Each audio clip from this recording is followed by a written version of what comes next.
DNA జ్యోతిష్యానికి సాధారణ జ్యోతిష్యానికి తేడా ఏమిటంటే, వేల సంవత్సరాల నుండి సాధారణ జ్యోతిష్యం ద్వారా ఒక జాతక చక్రం చూసి భూత భవిష్యత్ వర్తమాన కాలాలలో ఎప్పుడు ఎలా ఏమి జరుగుతుందని చెబుతూ, ఒకవేళ అవి గాని అనుకూలంగా జరగకపోతే ఎలాగైనా ప్రకృతికి విరుద్ధంగా వాటిని మార్చేయాలని, అది కుదరకపోయినా పరిహారాల నెపంతో చేసే పద్ధతిది. కానీ దానికి మారుగా డిఎన్ఏ జ్యోతిష్యం ద్వారా ఇవన్నీ ఎందుకు జరుగుతున్నాయని కనుగొని ఒక పని చేసే ముందే అది సరైనదా కాదా అని సరైన సమయంలో మనము తీసుకునే మంచి నిర్ణయం జీవితంలో అన్నింటిలో విజయాలు సాధించడానికి సలహాలు మార్గదర్శకాలు చెప్పే నిజమైన జ్యోతిష్య విధానం ఇది. ఏది మీకు అవసరమో మీరే నిర్ణయించుకోగలరు. అందరికీ నమస్కారములు. నేను తిరుపతి పట్టణములోని రేణిగుంట నుండి మీ గుణబ్రహ్మ సరస్వతి. ఈరోజు మనము ఇంకొక వివాహ ప్రాప్త పొంతనాల గురించి చూస్తున్నాం. ఇంతకు మునుపు చాలా వీడియోల్లో ఒక అబ్బాయి జాతకము, ఒక అమ్మాయి జాతకాన్ని తీసుకొని అబ్బాయి జాతకం నుండి అమ్మాయికి, అమ్మాయి జాతకం నుండి అబ్బాయికి ఒకరినొకరు చక్కగా అర్థం చేసుకుని వివాహ జీవితంలో సాఫల్యాన్ని పొందుతారా అన్న విషయాలకి వారి వారి జాతకాలు ఎంతవరకు పర్మిషన్ ఇస్తున్నాయి అనే విషయాల గురించి చర్చించాం. మనం ఇలాగ రోజు రోజుకి మనము ఇక్కడ వివాహ ప్రాప్త పొంతనాలను చూసేటప్పుడు మరికొన్ని విషయాలు బయటపడుతూనే ఉన్నాయి. ఈ యొక్క డిఎన్ఏ ఆస్ట్రాలజీ అనేది ఒక యూనిక్ అయినటువంటి సబ్జెక్టు. ఇందులో తొవ్వే కొద్దీ ట్రెజరీ బయటపడినట్టుగా ఈ యొక్క నాలెడ్జ్ ఆఫ్ ట్రెజరీ అనేది రోజు రోజుకి పెరుగుతూనే ఉంది. ఆ విధంగా చూస్తే డిఎన్ఏ ఆస్ట్రాలజీ ప్రకారంగా వివాహ ప్రాప్త పొంతనాలని ఏ విధంగా చూడడం అనేది మనము ఇక్కడ ఒక ఉదాహరణ జాతకాన్ని తీసుకొని చెప్పడం జరిగింది. అదేంటంటే, ఇది మేల్ జాతకము, ఇది ఫిమేల్ జాతకము. మొదట మనం ఏం చేస్తామంటే, ఈ జాతకాలను మన దగ్గరికి తెచ్చి ఇచ్చినప్పుడు వివాహ ప్రాప్త పొంతనాలు ఒకరికొకరు చక్కగా జాడికి తగిన మూతలాగా బాగా ఫిట్గా ఉంటారా లేదనేది చూస్తాం. చాలామంది పేరెంట్స్ ఏం చేస్తుంటారంటే, వారికి ఒక జిజ్ఞాస, మనకు ఒక అమ్మాయి ఉంది వయసుకు వచ్చి, ఆ అమ్మాయికి వివాహం చేయాలంటే ఒక 10 జాతకాలని చూద్దాం, మొదట బెస్ట్ ఆఫ్ ది బెస్ట్ని మనం చూస్తామని అనుకుంటారు. కానీ వాళ్ళకి ఏమాత్రం అందులో సరైన అవగాహన ఉండదు. వాళ్ళు చూసే స్టేటస్ ఏమిటంటే, ఇప్పుడు నేర్పించింది వాళ్ళకి రాశి పడిన నక్షత్రము, రాశి పడిన నక్షత్రాన్ని మాత్రమే బేస్ చేసుకొని వాళ్ళు ఏం చేస్తారంటే, ఏ జంతువు, ఏ యోని, ఏ పొంతనము, ఏ రజ్జు, ఏ నాడి పొంతనము, ఏ వశ్యము, 36 పొంతనాలకి ఎంత పర్సెంట్ వచ్చింది, 5 మంది తీసుకొస్తే 5 మందిలో కూడా ఎక్కువ పర్సెంట్ ఎవరికైతే ఉంటుందో వాళ్ళకి ఇచ్చి మన అమ్మాయిని పెళ్లి చేస్తామన్నటువంటి ఒక ఏమంటారు దీన్ని, మూకగా ఏదో తెలుసో తెలియకుండా ముందుకెళ్తుంటారు. అది కరెక్ట్ వే కాదు. Marriages are made in heaven అన్నట్లుగా ప్రాప్తం అనేది నిర్ణయించబడి ఉంటుంది. అయితే ఆ ప్రాప్తాన్ని మనం తెలుసుకోవడానికి ఏమైనా మార్గము ఉందా అంటే, డిఎన్ఏ ఆస్ట్రాలజీ చక్కగా డీకోడ్ చేస్తూ ఉంది. మనము అనేక వందల మంది జాతకాలని, వేల మంది జాతకాలని పరిశీలించగా ఈ అంశాలన్నీ కూడాను బయటపడడం అనేది జరిగింది. అయితే నా దగ్గరికి, నా పరిగణంలోకి వచ్చినటువంటి జాతకాలని మేము ఏ విధంగా కనీసం 1 నుంచి 2 గంటల సేపు దీని గురించి మనము ముందు చూడాలి. అంతేగాని నక్షత్ర పొందనాలు చూడడానికి గోళీలు ఆడుకునే పిల్లవాడి దగ్గరికి చెప్పినా కానీ అతని దగ్గర ఉన్న సాఫ్ట్వేర్లో అబ్బాయి నక్షత్రము అమ్మాయి నక్షత్రం పెట్టి మ్యాచ్ చేయమంటే ఒక పట్టీలాగా వచ్చేస్తుంది.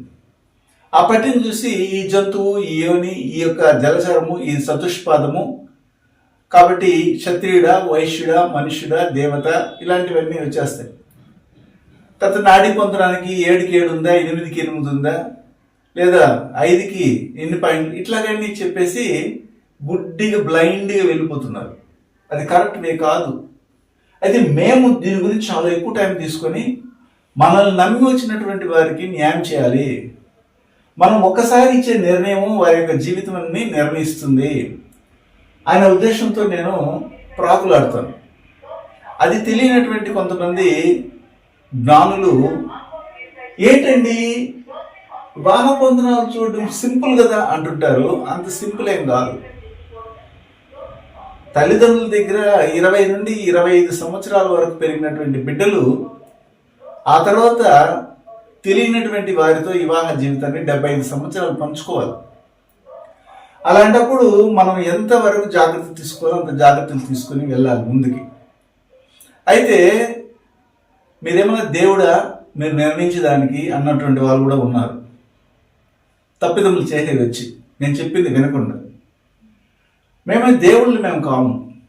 కాకపోతే మాకు భగవంతుడు మా గురువులు అందించినటువంటి జ్ఞానాన్ని షైన్ చేసుకుంటూ ఇది మనకు ఎంతవరకు అప్లికేబుల్ అవుతుంది, ఎంతవరకు దీన్ని మనం ఏ బౌండరీ వరకు ఉపయోగించుకుంటే సరిపోతుంది అనేది మేము పరిశీలనలోకి తీసుకుంటాం. అది ఆచరించినటువంటి వాళ్ళు గొప్ప స్థాయిలో ఉన్నతమైన జీవితాన్ని పొందుతున్నారు. ఆచరించినటువంటి వాళ్ళు తిరిగి తిరిగి బూమరాన్ లాగా, ఎలాగైతే బూమరాన్ని వదిలితే తిరిగి ఎక్కడికైతే మళ్ళీ చేరుతుందో గోడ కుట్టిన బంతిలాగా రివర్స్ వచ్చి సతికిలు పడి అవస్థలు పడుతున్నారు. ఇప్పుడు మన సబ్జెక్ట్లోకి వస్తాం. ఒక అబ్బాయి జాతకాన్ని లేదా అమ్మాయి జాతకాన్ని ఇద్దరు జాతకాలు మా దగ్గర తీసుకొచ్చినప్పుడు మొట్టమొదటి నేను పరిశీలించే విధానం ఏమిటంటే బర్త్ టైం రెక్టిఫికేషన్ చేస్తాను. ఒకవేళ ఇచ్చినటువంటి అబ్బాయి జాతకము లగ్న పాయింట్ 3లో కానీ 1లో కానీ పెడితే అబ్బాయి జాతకం అని డైరెక్ట్గా వెళ్ళిపోతాను. లేదనుకుంటే 2లో కానీ 4లో కానీ లగ్న పాయింట్ ఉంటే దాన్ని ముందుకి వెనక్కి ఒక 5 నుండి 10 నిమిషాలు తేడాతో జరుపుతాము. ఎక్కడ తొందరగా కనెక్ట్ అవుతుందో అక్కడ నుంచి వాళ్ళ అమ్మగారి కుటుంబము, వాళ్ళ నాన్నగారి కుటుంబము, వాళ్ళ కుటుంబంలో జరిగినటువంటి సంఘటనలు వాటన్నింటినీ మనం అడుగుతాం. కరెక్ట్గా ఉందండి, మా అమ్మగారు ఇలాగా, మా నాన్నగారు ఇలాగా, మా వృత్తి ఇలా ఉంది అని అంటే ఓకే అండి, మీ లగ్నము లగ్న పాయింట్ ఇది నిర్ధారణ చేస్తాం. ఆ తర్వాత అమ్మాయి జాతకంలో కూడా అడుగుతాం. మీకు ఏమైనా తెలుసండి, కొన్ని విషయాలు తెలుసండి, కొన్ని విషయాలు తెలియమంటారు. దాన్ని తీసుకుని మనము వారి లగ్నాన్ని నిర్ధారణ చేస్తాము. ఆ తర్వాత ఈ అమ్మాయి ఒకవేళ మ్యాచ్ అయితే అప్పుడు ఇంకా ఈ వివాహ పొందనాలు చూడడానికి అనేకమైనటువంటి విధానాలు ఉన్నాయి. ఈ అబ్బాయి జాతకంలో ఒకవేళ అమ్మాయి నిజంగా భారీగా వస్తూ ఉంటే వీళ్ళ నాన్న ఏమైతే వృత్తి చేస్తుంటారో అది ఈ అబ్బాయి జాతకంలో ఉంటుంది, అంటే మామగారి వృత్తి. అదేవిధంగా అమ్మాయి జాతకంలో మామగారి వృత్తి ఉంటుంది, అలాగే అత్తగారి వృత్తి ఉంటుంది. ఇతనికి సంబంధించినటువంటి వృత్తి కూడా ఈ అమ్మాయి జాతకంలో ఉంటుంది. అదేవిధంగా ఈ అబ్బాయి జాతకంలో అమ్మాయి ఏం చదువుకుంది, ఏం పని చేస్తుంది ఉంటుంది. ఇలాగా ఉంటేనే ఇది కరెక్ట్గా మనం మ్యాచ్ చేయడానికి ఉపయోగపడుతుంది. ఇలాగ ఎక్స్ట్రాగా మనం పాయింట్స్ తీసుకుంటాం. ఆ పాయింట్సే వీళ్ళ లగ్నం కరెక్టా కాదనేది కూడా నిర్ధారణ చేయబడుతుంది. ఇన్ని విషయాలు చూసుకొని మనం చెప్తుంటే వీళ్ళు ఏం చేస్తారంటే తల్లిదండ్రులు సమయం అటు ఇటు అయినా పర్లేదు, 1 నిమిషమే కదండి, 5 నిమిషాలే కదా, ఏం మారిపోతుంది, కొంపలు మునిగిపోతాయి అనేసి అంటూ పండితులను ఆశ్రయించినప్పుడు వాళ్ళు కూడా అదే టైం వేసి చెప్పేస్తారు. ఎప్పుడైతే చెప్పేస్తారో ఒక్కోసారి ఒక్కొక్క లగ్నము సంధిలో ఉంటుంది. ఇప్పుడు ఉదాహరణకి ఇతని జాతకమే తీసుకుంటే ఇతని జాతకం మన దగ్గర ఇచ్చినప్పుడు ఆశ్లేష 4వ పాదంలో ఈ అబ్బాయి లగ్న పాయింట్ పడింది. ఆశ్లేష 4లో పడితే ఎట్టి పరిస్థితుల్లో ప్రపంచంలో ఎక్కడైనా కానీ అబ్బాయి పుట్టే అవకాశమే ప్రకృతి ఇవ్వదు, పర్మిషన్ ఇవ్వదు. ఆశ్లేష 4లో కాకుండా ఆశ్లేష 3లో అంటేనే అబ్బాయి జాతకం పడుతుంది. ప్రకృతికి ఒక నియమం ఉంటుంది. ఆ ప్రకృతికి నియమము ఆ విధానానికి వ్యతిరేకంగా మనం చేసేది పరిహారాలు. ఆశ్లేష 4లో పడిందండి, నేను దీన్ని టైం కరెక్షన్ చేయాలి, లేకపోతే దాదాపు 15 నిమిషాల తర్వాత మకా నక్షత్రము 1లోకి వచ్చినప్పుడు మాత్రమే ఈ అబ్బాయి పుడతాడు అని అంటారు. లేదండి మేము టైం పీస్ పెట్టి రాసి పెట్టామండి అంటే, మీరు ఏం టైం పీస్ పెట్టినా మేము ప్రకృతి కనెక్ట్ అయి ఉంటాము. మేము చెప్పేదాన్ని బట్టి మీ పేరెంట్స్ కానీ ఇలాంటి వృత్తుల్లో ఉంటే ఈ లగ్నము ఆశ్లేష 4లో కాదు, ఆశ్లేష 3లో పడుతుంది. అప్పుడు అది కర్కాట లగ్నం అవుతుంది. లేదంటే అది నెక్స్ట్ ఇక్కడికి వెళ్ళిపోతుంది, ఎక్కడికి సింహంలోకి వెళ్ళిపోతుంది అంటాం. అప్పుడు సింహ లగ్నంలోకి వెళ్ళినప్పుడు వచ్చే భాగస్వామి కూడా కుంభంలోకి వెళ్ళిపోతారు. అలాగే సింహంలోకి వెళ్ళినప్పుడు వచ్చే అతను అంటే వాళ్ళ నాన్నగారు కూడాను మేషంలోకి వెళ్ళిపోతారు. మొత్తం కంప్లీట్గా చేంజ్ అయిపోతుంది. ఇలాగా 100కు 60% మంది కరెక్ట్ టైం రెక్టిఫికేషన్ చేసుకోకుండా పెళ్లికి వెళ్ళి 10 రోజులకే ఇంటికి తిరిగి వచ్చిన వాళ్ళు ఉన్నారు. నేను మొట్టమొదటి జాతకం చూసిన వెంటనే వీళ్ళిద్దరికి ఎలా ఉంది, ఇలాగా మన జాతకం మేము పెళ్లి చేసామంటే అంటే సరే చూద్దామని చూస్తే టైం రెక్టిఫికేషన్ రాంగ్ అయి ఉంటుంది. నేను ఏం మాట్లాడను, ఏమండి ఈ అమ్మాయితో ఈ అబ్బాయికి ఇప్పటికి దూరంగా ఉండాలంటే అవునండి అదే సమస్యతో వచ్చామంటారు. కారణం ఏంటంటే మీరు చేసిన పొరపాటు ఏంటంటే దాదాపు 5 నిమిషాల డిఫరెన్స్తో అబ్బాయి జాతకము అమ్మాయి జాతకం ఉంది. అప్పుడు 180 డిగ్రీలో రావాల్సినటువంటి అమ్మాయి 175 డిగ్రీలోను లేదా 185 డిగ్రీలో వస్తుంది. అప్పుడు ఒకరికొకరి యాంగిల్స్ సరిగ్గా సెట్ కావు, అందువల్ల ఇబ్బంది అవుతుంది. ఇంకేం లే, అప్పుడు వారు ఈ ప్రకృతి ఒప్పుకోదు, పర్మిషన్ ఇవ్వదు, పక్కన నెట్టేస్తుంది. ఇలాంటి సంఘటనలు అవన్నీ తెలుసుకోకుండా నక్షత్రం చేసి మ్యారేజ్కి వెళ్తున్నటువంటి ప్రముఖ మేధావులు ఉన్నారు.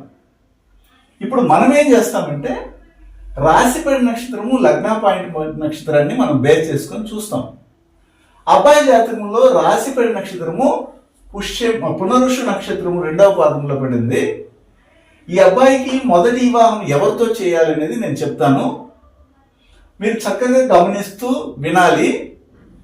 పునరుషు అనేది ఏమిటంటే 2వ పాదం అనేది ఆరుద్ర పునరుషు మృగశిర ఈ 3 కూడాను మిథునంలో ఉంటుంది.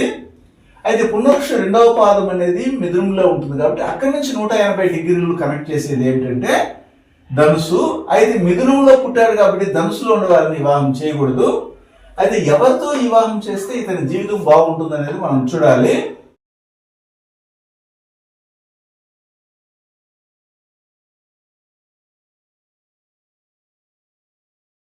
డిఎన్ఏ జ్యోతిష్యం నేర్చుకోవడానికి ఆసక్తి ఉన్న వారందరికీ గురువుగారి తరపున స్వాగతం. దైవజ్ఞ శ్రీ గుణబ్రహ్మ సరస్వతి గారి నుండి ఆన్లైన్ ఆడియో క్లాసుల ద్వారా అద్భుతమైన ఈ వంశపారంపర్య జ్యోతిష్యంను బేసిక్స్ నుండి అడ్వాన్స్ వరకు నేర్చుకోవాలంటే మీరు ఒక్కసారిగా ఫీజు చెల్లించేస్తే మిమ్మల్ని డిఎన్ఏ వాట్సాప్ గ్రూప్లో యాడ్ చేసినప్పటి నుండి మీ జీవితకాలం డిఎన్ఏ జ్యోతిష్యానికి సంబంధించిన క్రొత్త అప్డేట్స్ని ఆ వాట్సాప్ గ్రూప్లో నిరంతరం పొందవచ్చు. ఫీజు చెల్లించిన వెంటనే జరిగిపోయిన పాఠాలు మీ ఈమెయిల్ ఐడి ఇస్తే గూగుల్ డ్రైవ్కి మొదటే గురువుగారు పంపిస్తారు. అందులో మీకేదైనా డౌట్స్ వస్తే జూమ్ క్లాస్లో గురువుగారే స్వయంగా క్లియర్ చేస్తారు. పీడిఎఫ్ కానీ ప్రింటింగ్ మెటీరియల్ కానీ ఇవ్వబడదని గమనించగలరు.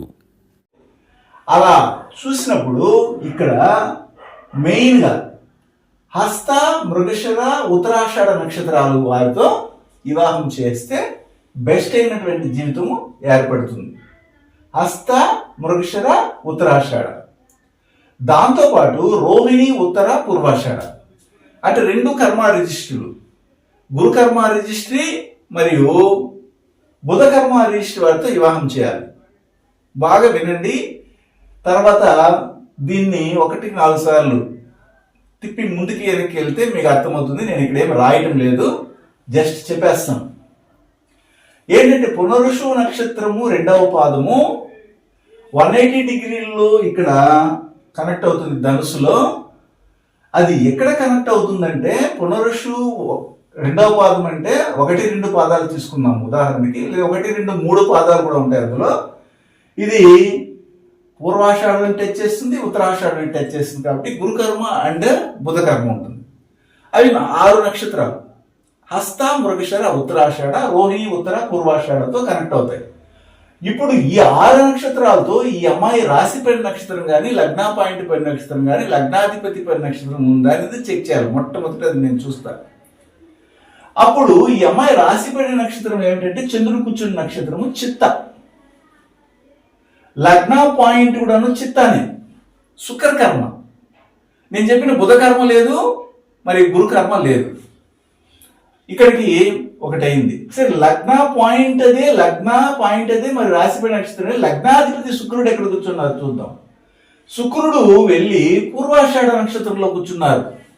కాబట్టి నేను చెప్పినటువంటి రోహిణి, ఉత్తర, పూర్వాషాఢ, హస్త, మృగశిర, ఉత్తరాషాఢాల్లో శుక్రుడు కూర్చున్నటువంటి అంటే లగ్నాధిపతి కూర్చున్నటువంటి పూర్వాషాఢ కనెక్ట్ అయింది.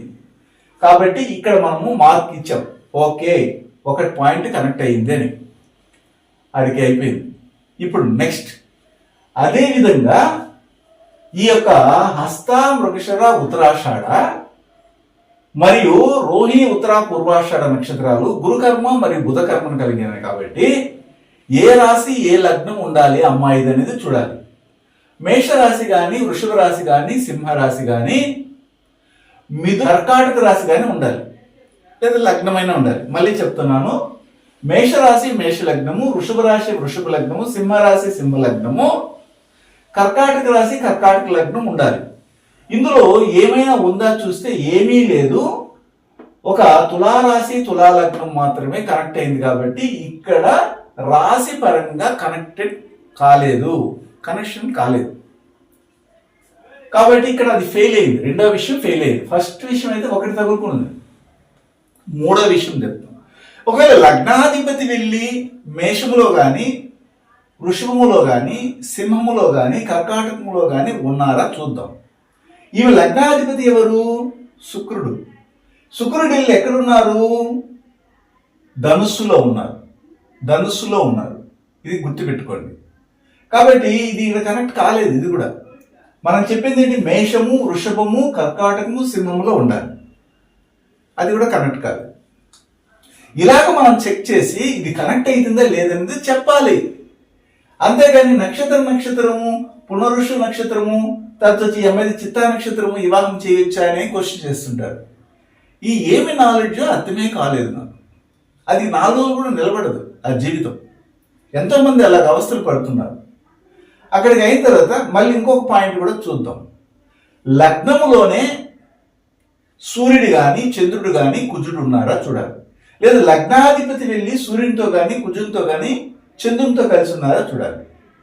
కాబట్టి ఈ అమ్మాయి జాతకంలో లగ్నంలోనే చంద్రుడు ఉన్నారు.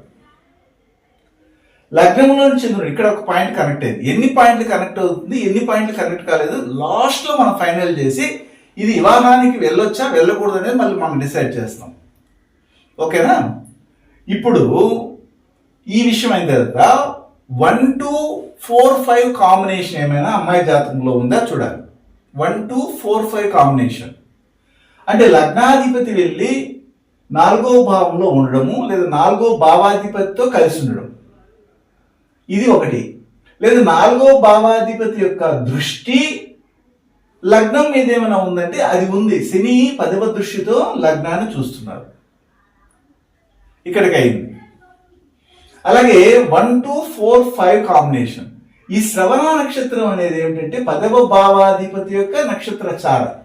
అంటే ఇక్కడ 4వ భావాధిపతి ఎక్కడున్నారంటే శ్రవణంలో ఉన్నారు. శ్రవణం అనేది 10వ భావాధిపతి నక్షత్ర చార. ఇక్కడ కూడా కనెక్ట్ కాలేదు. 1, 2, 4, 5 కాంబినేషన్ ఉండాలి. 5th లార్డ్ ఎవరు? మళ్ళీ శనినే. ఆయన నుంచి 4th లో ఉన్నారు. ఇది కనెక్ట్ అయింది. అక్కడ నుంచి లగ్నాన్ని చూస్తుంటే 1, 4, 5 కాంబినేషన్ కనెక్ట్ అయింది. ఇప్పుడు 2nd లార్డ్ ఎవరు? కుజుడు. కుజుడు ఎక్కడున్నారంటే ఈ యొక్క 10వ భావంలో ఉన్నారు.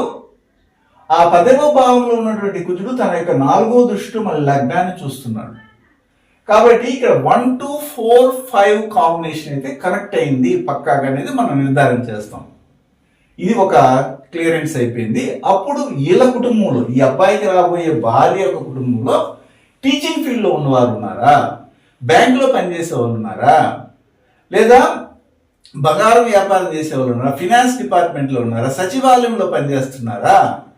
లేదా ముఖ్యంగా ఈ యొక్క డిఫెన్స్ లో పనిచేసే వాళ్ళు ఉన్నారా, జ్యోతిష్యం చెప్పే వాళ్ళు ఉన్నారా, చార్టెడ్ అకౌంట్స్, లిటరేచరు, తర్వాత ప్రింటింగ్ ప్రెస్, ఇలాంటి రిజిస్ట్రార్ గా పనిచేసే వాళ్ళు, ఇలాంటి ఐటీ డిపార్ట్మెంట్, మీడియాలో పనిచేసే వాళ్ళు ఉన్నారంటాం.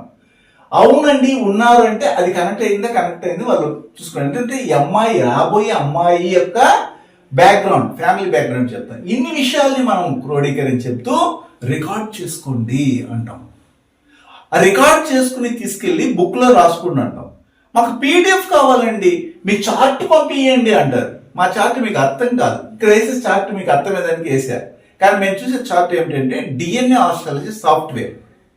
దాంట్లో వెరీ స్ట్రాంగ్ కర్మ ఏమిటి, మీడియం కర్మ ఏమిటి, లో కర్మ ఏమిటి, తర్వాత డిగ్రీ అసోసియేషన్ ఏమిటి, 0 to 5 డిగ్రీ ఎలా ఉంటుంది, 5 డిగ్రీ to 10 డిగ్రీ ఎలా ఉంటుంది, తర్వాత బాబా కర్మ రిజిస్టర్ ఎలా ఉంటుంది, లేదా బాబా లార్డ్ కర్మ రిజిస్టర్, ఇలాగ అన్ని విషయాలు చూసి మనం స్పాట్లో చెప్తాం. ఇక్కడ మీకు ఎక్కువ శ్రమ తీసుకొని ఈ చార్ట్ వేశాను. ఇలాగ ఉంటుంది. ఇక్కడ నేను బాగా ఇలా రాసి చూపించాను మీకు. రాహువు, సూర్యుడు, బుధుడు కలిశారు. సూర్యుడికి బుధుడికి మధ్యలో 0 డిగ్రీ ఉంది. It is very strong association. ఆ విధంగా మనం తీసుకుంటాం. అంటే ఈ సూర్యుడు, బుధుడు ఒకే ఒక నక్షత్ర చారులోనే ఉన్నారు, అనురాధాలో. అప్పుడు ఎవరు తాగుతున్నారు? బుధుడు వెళ్ళి సూర్యుని తాగుతున్నారు అమ్మాయి జాతకంలో. బుధుడు పైనటువంటి శని యొక్క కర్మ రిజిస్ట్రీ ఈ అమ్మాయి యొక్క చిన్నాన్న మీద పనిచేస్తుంది. కాబట్టి వీళ్ళకి చిన్నాన్న గాని లేదా ఈ అమ్మాయికి ముందు పుట్టినటువంటి వారికి అల్పాయుష్ దోషాన్ని ఇది ఇస్తుంది. లేదా చనిపోయి ఉంటారు, లేదా జాగ్రత్తగా ఉండాలి అని మనం, లేదా వాళ్ళు సోమరిపోతులుగా ఉంటారు, పని పాట లేని వాళ్ళుగా ఉంటారని మనం ఇక్కడ ఇండికేట్ చేస్తాం. మన వాళ్ళు పండితులు ఏం చేస్తున్నారంటే సూర్యుడు, బుధుడు 0 డిగ్రీలో ఉన్నారు, బుధాదిత్య యోగము, వెలిగిపోతారని చెప్తారు. వెలగరు, చనిపోతాడు. ఎవరు చనిపోతారు? బుధుడు వెళ్ళి సూర్యుని తాగుతున్నాడు. బుధుడు ఉన్నటువంటి నక్షత్రం ఏమిటంటే అనురాధ నక్షత్రం. ఇది కూడా అనురాధ నక్షత్రమే. బుధుడు పుట్టిన నక్షత్రం ధనిష్ట మీద ఉన్నది శని కర్మ. శని ఆయుష్ కారకుడు. కాబట్టి బుధుడు ఎక్కడుంటే వారికి అల్పాయుష్ ఇస్తాడు. అయితే ఆ బుధుడు ఎవరి మీద పనిచేస్తున్నాడు? సూర్యుని మీద పనిచేస్తున్నాడు. సూర్యుడు అంటే వెంటనే తండ్రి అనేది మనం భావించుకోకూడదు. ఈ లగ్నానికి 11వ భావ కారకత్వం ఎవరు? ఆ 11వ భావాధిపతి ఏంటంటే సూర్యుడు ఉన్నారు. కాబట్టి 11 చిన్నాన్న, అదంతా వచ్చి జ్యేష్ఠ సహోదరులు. కాబట్టి వాళ్ళకి ఆయుష్ గండం ఉంది అనేది మనం నిర్ధారణ చేస్తాం. ఇట్లాగా ఒక కంజంక్షన్ తీసుకుని వీళ్ళు చెప్తాం. అంతేగాని ఏదో గుడ్డివాటంగా చెప్పాం ఏ విషయాన్ని. సరే, అక్కడికి అయింది. ఒక్క విషయానికి ఇంతసేపు పట్టింది. ఇలాగ అన్ని విషయాలను చర్చించాలి. ఆ తర్వాత అమ్మాయి జాతకం నుండి నక్షత్రం అంటే చంద్రుడు కూర్చున్న నక్షత్రం నుంచి అబ్బాయి కూర్చున్నటువంటి ఈ యొక్క గ్రహాల యొక్క పరిశీలన మళ్ళీ చేయాలి. అప్పుడు అది నిర్ధారణ అవుతుంది. కానీ ఓకే, జస్ట్ సింపుల్గా చెప్పండి. ఫారిన్ నుండి ఫోన్ చేస్తుంటారు. వాళ్ళు ఫీల్ చెప్పిన వెంటనే కళ్ళు తేలబడిపోతాయి. ఏంటంటే అంటారు. వాళ్ళు ఆల్రెడీ ట్రెడిషనల్ స్టార్ దగ్గర 3 రూపాయలు చెప్పుకుంటారు. మేము 3000 చెప్తే 3000 అంటారు. 3 రూపాయలు చెప్పుకొని 3 రోజులు ముచ్చటికి వెనక్కి తిరిగి వచ్చేస్తుంటారు. ఇలాంటి పరిస్థితుల్లో చాలా మంది ఉన్నారు. సరే, అలా ఉన్నని మనకి ఎందుకు లేదు. ఇప్పుడు ఈ అమ్మాయి జాతకంలోనే చూద్దాం. అబ్బాయికి ఇంతవరకు ఎన్ని పాయింట్లు కనెక్ట్ అయిందో మీరు గుర్తు పెట్టుకోండి, లేదా వీడియోని రిలీజ్ చేసి చూడండి. చిత్తా నక్షత్రంలో ఉంది. చిత్తా నక్షత్రంలో ఎవరైనా పుట్టిన ప్రపంచంలో వాళ్ళు పుబ్బా నక్షత్రం వారితో వివాహం చేసుకోకూడదు అంటుంటారు. రాశి పడిన నక్షత్రం, లగ్నా పాయింట్ పడిన నక్షత్రము, లగ్నాధిపతి పడిన నక్షత్రము పుబ్బాలో ఉండకూడదని. అయితే ఎవరితో వివాహం చేసుకోవాలి అనేది ఇప్పుడు నేను చెప్తాను. ఈ చిత్తా నక్షత్రంలో పుట్టినటువంటి వారు ఎవరితో వివాహం చేస్తే బాగుంటుందంటే కృత్తిక, పుబ్బ, మూల, రేవతి. అందులో పుబ్బని ఇంటూ పెట్టండి. కృత్తిక, మూల, రేవతి, అశ్విని, ఆశ్లేష, అనురాధ, పూర్వభద్ర.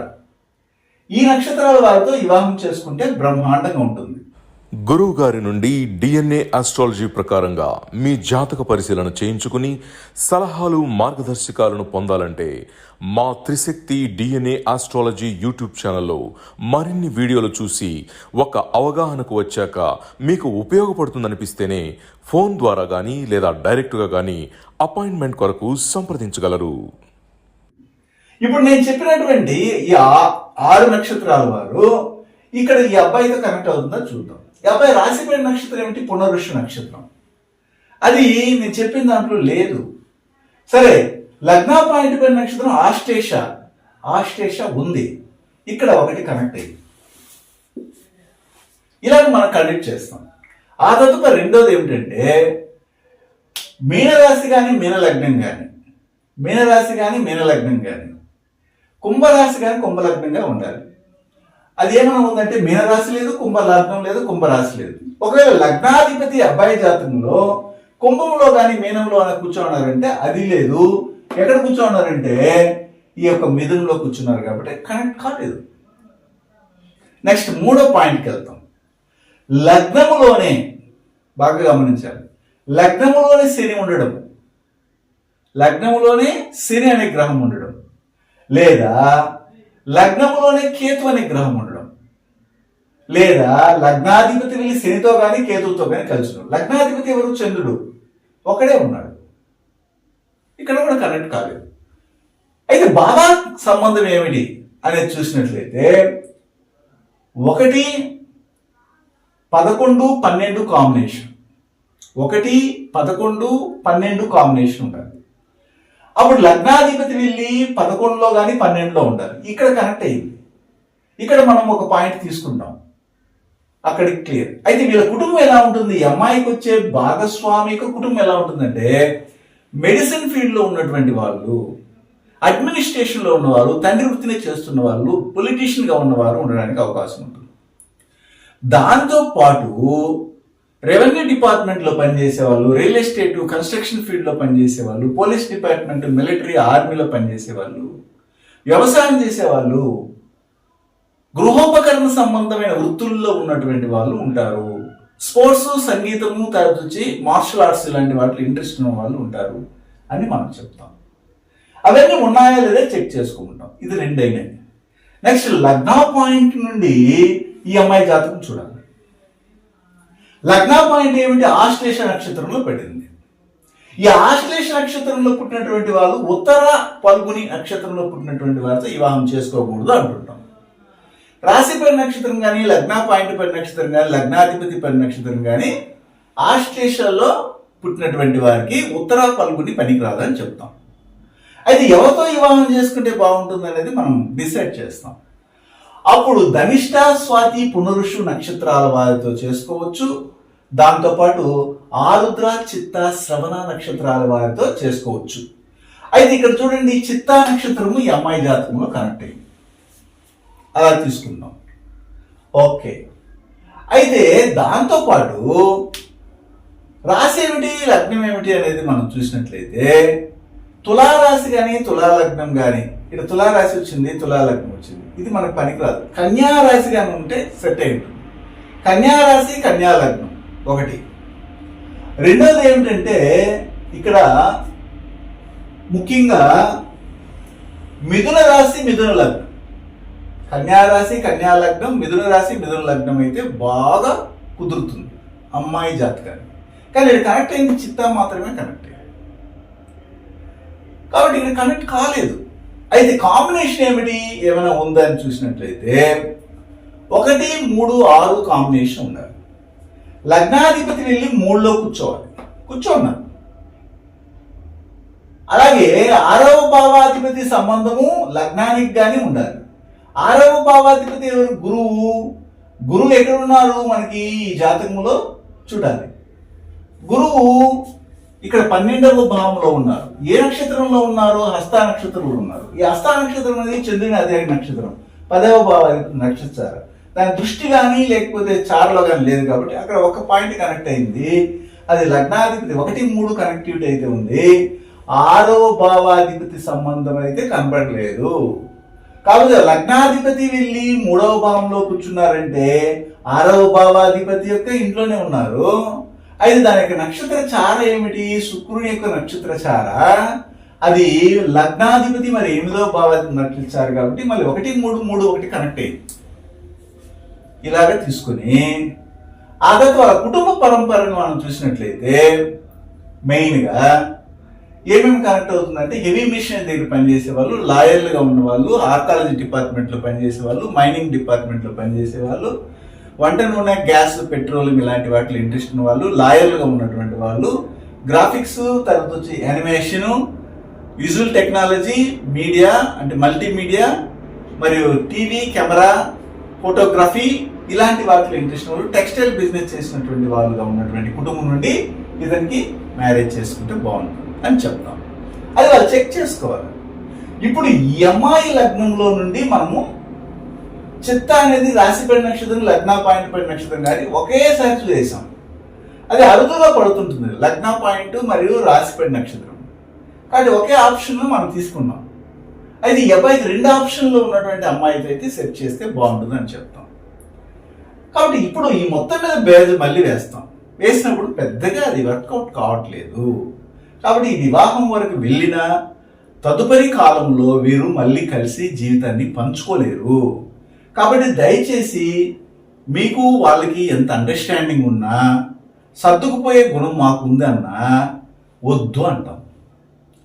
లేదండి కొద్దిగా చూడండి, ఏమైనా అడ్జస్ట్ చేయగలమా, పేర్లు బలాలు మార్చి పేరులో ముందు అక్షరం మార్చేస్తాము అని ఇలాంటి కాకమ్మ కథలు చెప్తుంటారు. అలాంటి వాళ్ళకి మా దగ్గర అపాయింట్మెంట్స్ ఉండవు. మీ జాతకాన్ని ఎప్పటికీ మార్చలేరు. కాకపోతే మనకిచ్చినటువంటి పర్మిషన్లో మనము పాజిటివ్గా వెళ్ళగలిగితే ఆ పాజిటివ్ మనల్ని కాపాడుతూ వస్తుంది. మనము నెగిటివ్ని కలిగి ఉండి అది పాజిటివ్గా మార్చుకోవాలని పరిహారాలు చేసినంత మాత్రాన ఉపయోగం లేదు. ఇలాగ రెండింటిని మనం చూస్తాం. ఆ తదుపరి ఏం చేస్తారు, వీళ్ళు తీసుకెళ్ళి మళ్ళీ ఇంకొక జ్యోతిష్యుని దగ్గర చూపిస్తారు. ఎందుకంటే వాళ్ళు సాటిస్ఫై కారు. ఒక జ్యోతిష్యుడు కరెక్ట్గా మనకు అనుకూలంగా చెప్పలేనప్పుడు వేరే వాని జ్యోతిష్యుడి దగ్గరికి వెళ్తారు. వానికి చేతుల్లో వేళ్ళు, కాళ్ళలో చేతుల్లో ఉన్న వేళ్ళన్నీ లెక్కలేసేసి ఆ బుక్కు ఈ బుక్కు తీసి చెమట్లు కార్చి 1 గంట సేపు శ్రమించి ఒక్క చిన్న మార్గం ఉందండి అని చెప్పి మీరేం చేస్తారంటే భృగు పాశుపదాస్త్ర హోమం చేయండి, కన్నికా పాశుపదాస్త్ర హోమం చేయండి, లేదంటే ఒక పని చేయండి, ఇలాంటి దోషం ఉంది కాబట్టి కదలి వివాహం చేసేయండి, అది కొట్టుకెళ్ళిపోతుంది దోషము అని చెప్పేసి వివాహానికి సన్నద్ధం చేస్తారు. ఆ తర్వాత వాళ్ళకి బిడ్డలే పుట్టరు. అప్పుడు ఇతనేం చేసి బిడ్డలు పుట్టలేని అమ్మాయి, నేను ఎన్ని రోజులు కాపురం చేసేది, నాకు వద్దు ఈ అమ్మాయి అని చెప్పి అతను ఇంకొక కుంపటి పెడతాడు, లేదంటే వేరే వివాహానికి వెళ్తాడు. అప్పుడు ఇలాంటి జాతకాలను మనం పరిశీలించినప్పుడు వీరికి ఏమైనా 2వ వివాహం అయినా ఉందా ఏమనేది మొదటే పరిశీలించుకోవాలి. అలా చూసినప్పుడు 1, 7, 12 కాంబినేషన్ ఏమైనా ఉందంటే లగ్నము నుంచి 7వ భావాధిపతి కుజుడు పుష్యమి నక్షత్రంలో వెళ్ళి రాహు కర్మాన్ని రిజిస్ట్రీ తీసుకున్నాడు. డైరెక్ట్గా లగ్నం కానీ 7వ భావాధిపతి కానీ పుష్యమి నక్షత్రంలో వెళ్ళి కూర్చుంటే వాళ్ళకి మోర్ దెన్ 2 మ్యారేజెస్ జరగడానికి పర్మిషన్ ఇస్తుంది. దాంతోపాటు 12వ భావాధిపతి బుధుడు ఏమైనా ఎక్కడున్నారని చూస్తే ఆయన అనురాధ నక్షత్రంలో 2వ భావంలో ఉన్నారు. అప్పుడు ఈ 2వ భావంలో కూర్చున్నటువంటి అనురాధ నక్షత్రానికి అధిపతి అయినటువంటి ఈ యొక్క శని యొక్క అధీన నక్షత్రం 4, 5 భావాలకి అధిపతి. కానీ ఇదే బుధుడు 9వ భావానికి కూడా అధిపతి అవ్వడం జరిగింది. అప్పుడు 9వ భావాధిపతి వెళ్ళి మళ్ళీ కూడా 2వ భావంలో కూర్చున్నారు. కాబట్టి ఇక్కడ ఇది కొద్దిగా కాంప్లికేటెడ్గా ఉంటుంది. కాబట్టి ఇలాంటి వారితో వివాహం చేసుకోవడం అంత మంచిది కాదు అని మనం నిర్ణయిస్తాం. సరే, అంటే మోర్ దాన్ 2 మ్యారేజెస్ అనేది కనబడతా ఉంది. ఇక్కడ ఏమైనా అలాంటి పరిస్థితి ఉందా అంటే అప్పుడు లగ్నాధిపతి అయినటువంటి చంద్రుడు ఎక్కడికి వెళ్ళి కూర్చున్నాడు, లగ్నాధిపతి చంద్రుడు ఎక్కడ కూర్చున్నారు, 12లో ఉన్నారు. 1, 12 కాంబినేషను. అలాగే లగ్నంలో నుంచి 7వ భావాధిపతి శని ఎక్కడుకున్నారు, జ్యేష్ఠాలు ఉన్నారు.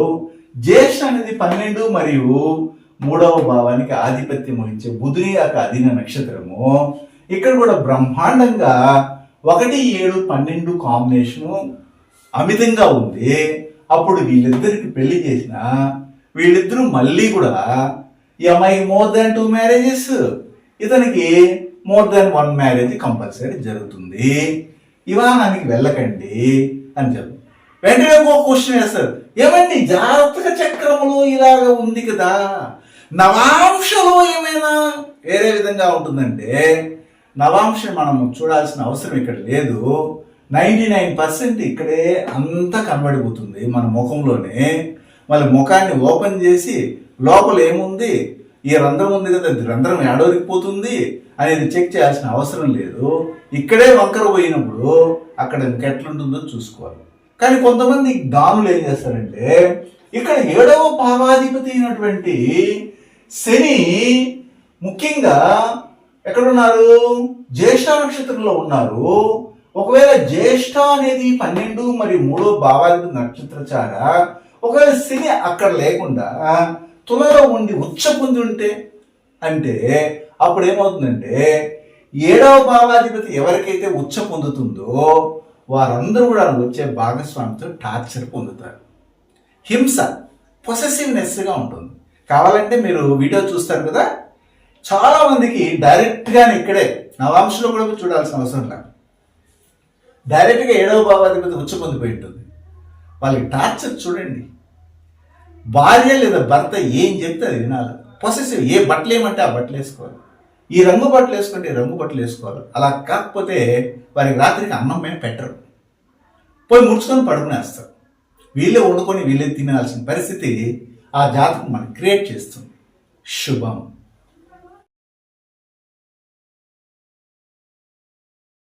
హిమాలయాలలోని యతీంద్రులు అవధూతలచే మహామంత్రోపదేశం పొంది వారి గురు పరంపరలో దైవజ్ఞ శ్రీ గుణబ్రహ్మ సరస్వతి గారు అధర్వణ వేద దక్షిణాచార పద్ధతి ద్వారా పూర్వం వశిష్ఠ వాల్మీకాది ఋషులు చేసిన విధంగా విలువ కట్టలేని అమూల్యమైన 24 హోమాలను ఏకకాలంలో ఒకే హోమగుండంలో గత 24 సంవత్సరాలుగా లోక కళ్యాణం కొరకు కర్మ విమోచన హోమక్రియను చేస్తూ నమ్మి వచ్చిన నిజమైన భక్తులకు శ్రీ జగన్మాత కృపతో మంచి చేస్తున్నారు. కర్మ విమోచన పొందాలనే ఆసక్తి ఉన్నవారు ముందుగానే గోత్రనామాలను నమోదు చేసుకోగలరు.